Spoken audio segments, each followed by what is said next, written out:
Ladies and gentlemen, my name is Andriy on behalf of the team of Mediacentrу Ukraine. I welcome all of the journalists telling the world about our struggle for freedom. Our guest today is Andriy Ivko, first deputy head of Ukravtodor. Hello, sir. Hello. Um, Mr. Ivko, could you tell us the situation with the rebuilding of our roads? Glory to Ukraine, Slava Ukraini. Firstly, we'll tell you a bit about the bridges and roads that have been damaged and destroyed and what's happening. So we're building temporary structures and clearing the streets and the roads, both state significance and communal streets, city streets. And today we can say that 24,000 kilometers of roads have been destroyed.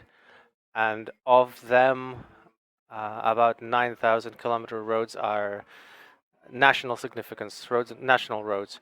Over 300 artificial structures have been destroyed, of which 125 have been on national level roads. So the most important objective right now is to clear the roads, clear passage where the bridges have been destroyed.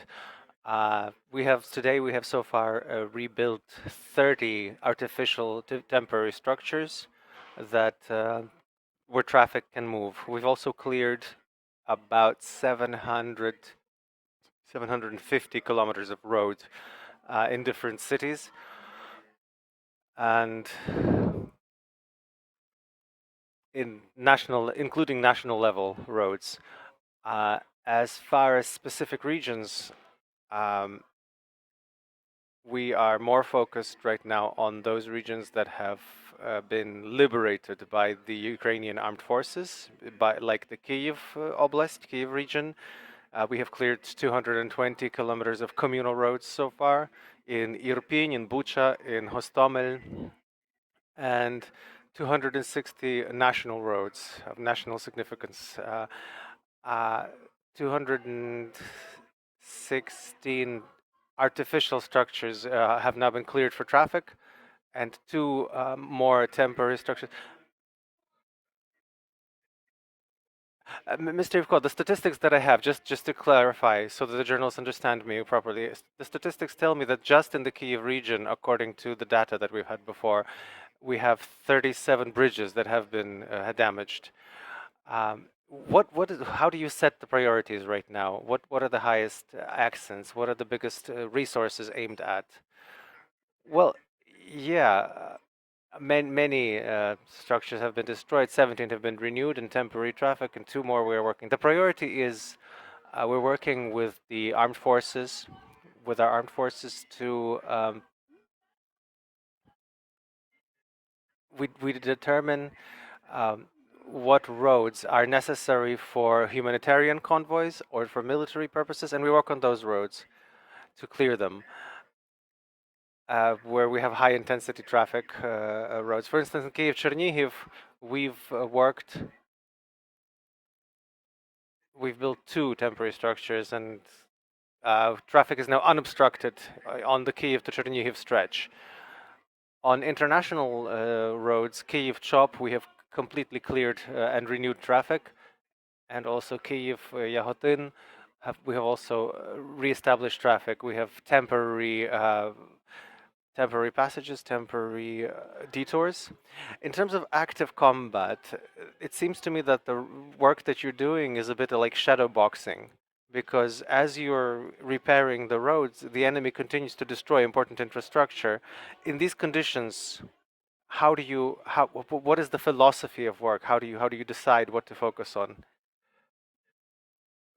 Well, again, to repeat myself, it's the critical objects, structures, bridges that join different cities and towns, and main arteries. We are doing these roads to enable the people. For instance, when the Chernihiv region was cleared, liberated it took us a week to reestablish traffic connection to Chernihiv. And this road was then used by humanitarian convoys, and possibly it was possible to move food and other goods, supplies. So those are the priorities. Also, we're working with the military where we need to rebuild roads, rebuild bridges. You understand why, and that's what we're doing. Kind of, we're in touch every day with all the stakeholders, and we're working 24/7. Everybody's working, and we're very grateful to our road specialists.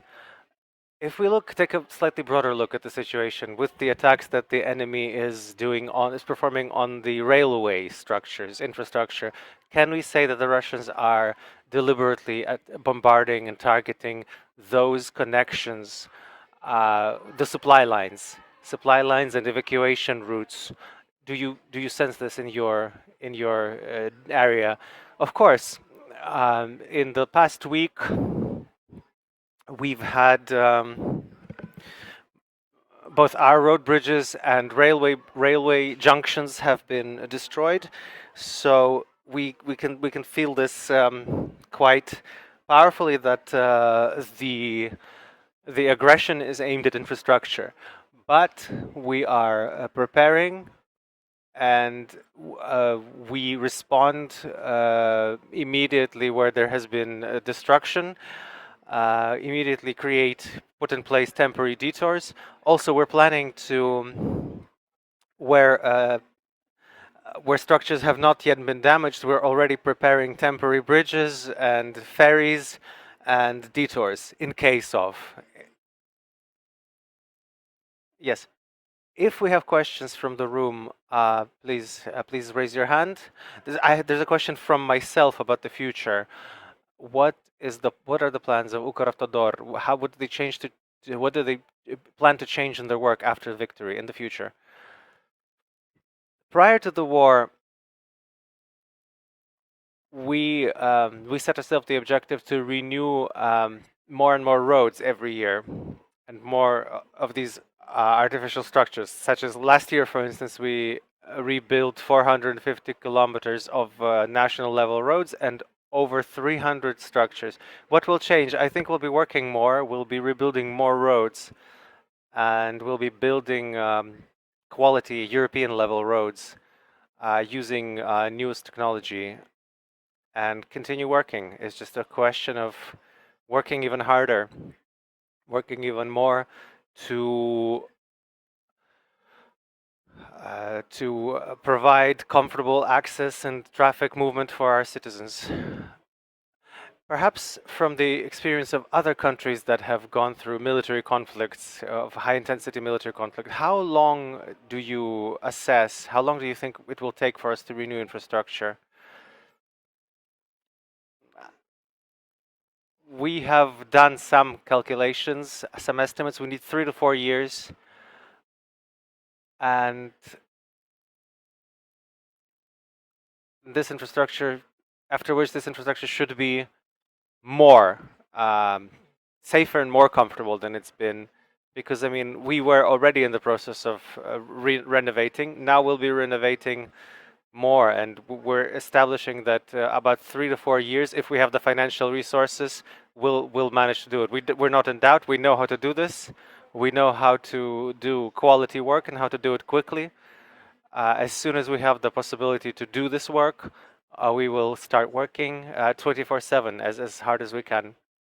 The Kyiv School of Economics estimated the damage from the Russian invasion as of right now, and the sum that they gave us is about $600 billion. The damage that are connected to the Ukrainian roads and bridges, are they part of this sum? And what numbers are you operating with? Yes, yes, these damages are part of this total sum from roads and bridges.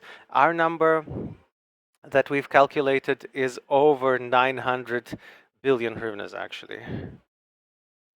Thank you. Thank you, Andriy Ivko, first deputy head of Ukravtodor. Thank you for this conversation and for your work. Our next briefing here will be at 12:30 with Serhiy Marchenko, Ukrainian Minister for Finances. Please stand with Ukraine.